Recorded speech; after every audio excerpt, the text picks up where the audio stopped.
I was fortunate enough to meet this guy in Nashville, March of last year, and we connected right off the bat. He was a fellow hunter, and we started talking tag and brag.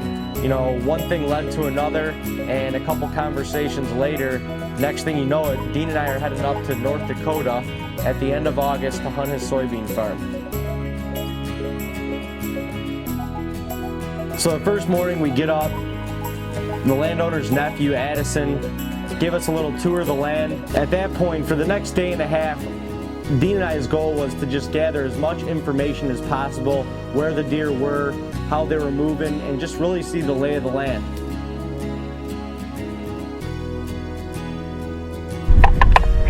A lot of land out here, pretty crazy.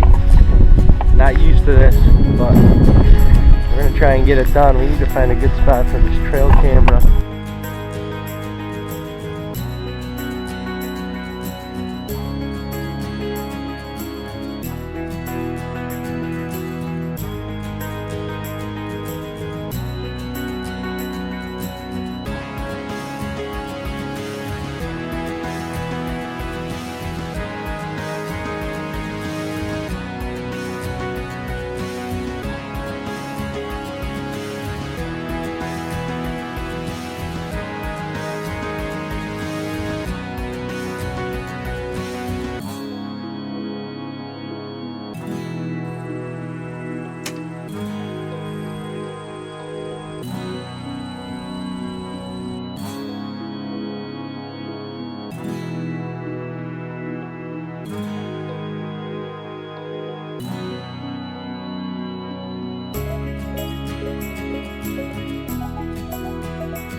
Our strategy for the first couple days after we got settled in was really just to get to the high points on the farm, get to vantage points where we could really maximize our visibility.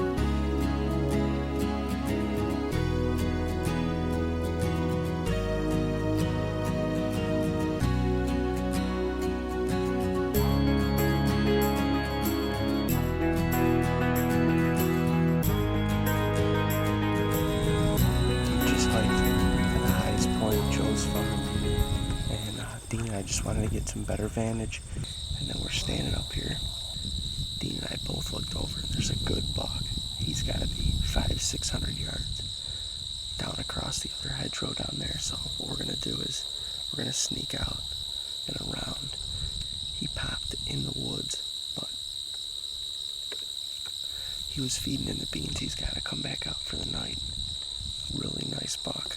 Got my heart pumping. I didn't think they existed out here for a minute. We're gonna go see if we can get back on him. Hopefully he comes back out tonight.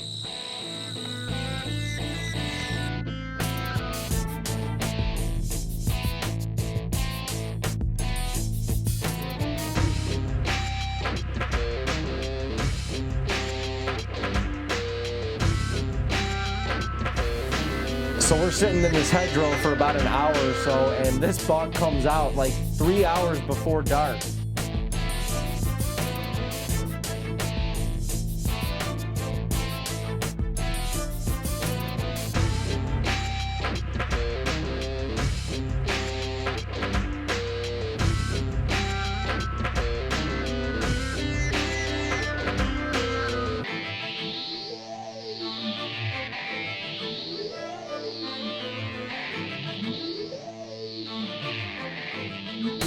So the buck sneaks back into the patch of wood. We started a 300-yard crawl across this bean field in hopes that this buck would come out one more time.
Unfortunately, that buck didn't come out. We laid in the bean field for the last hour and a half and kind of took the wind out of our sails for the evening.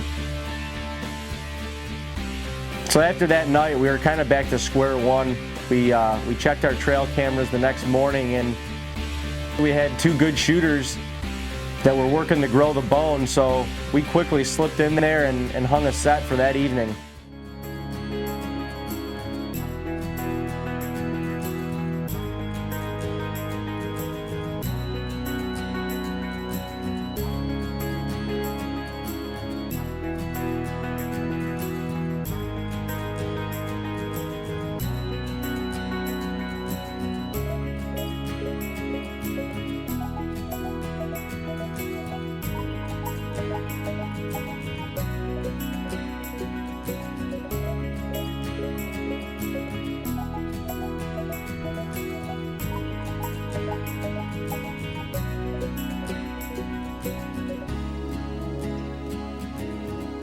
Well, what an awesome way to start the 2013 season, going on a bonus hunt, traveling across the country with your brother.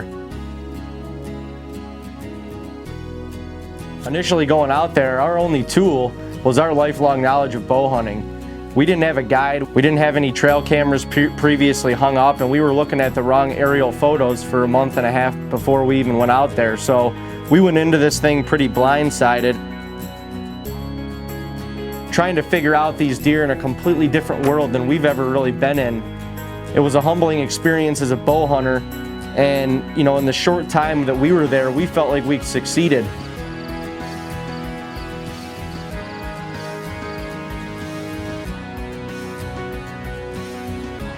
This week, our skills were certainly put to the test from a hunter standpoint, from a filmer standpoint, you know, physically and mentally, and we came out of this trip with our heads held high.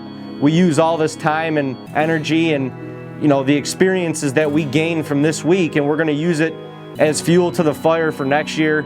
We'll be back, and, you know, I guarantee you we're going to come back home next year with a North Dakota buck.